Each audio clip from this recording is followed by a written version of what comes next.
Nous entrons actuellement dans l'ère du Verseau. Pendant des millénaires, les Africains ont observé le ciel. Une classe spécialisée se forma, les astronomes. Ils créèrent le premier calendrier de l'histoire de l'humanité. Il est daté de 4236 avant notre ère, en Égypte. Les observations astronomiques prennent du temps. C'est pour cela que seul un peuple sédentaire pouvait arriver à de tels résultats. Le calendrier africain, qui arrive à 365 jours, a été repris par les Romains.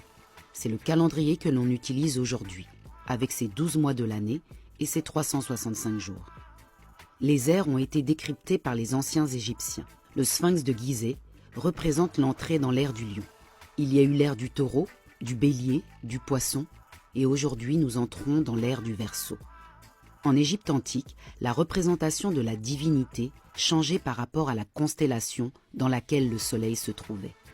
Dans chaque ère, l'atmosphère se modifie. Des événements d'une puissance incroyable vont se révéler.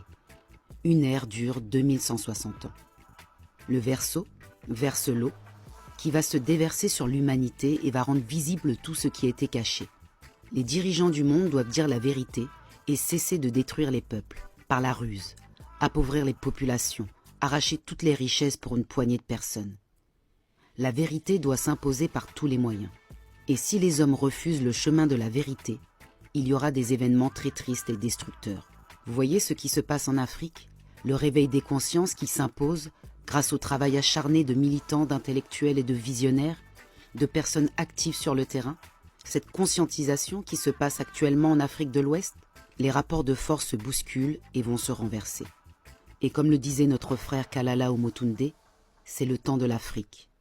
Une Afrique consciente en termes de potentiel.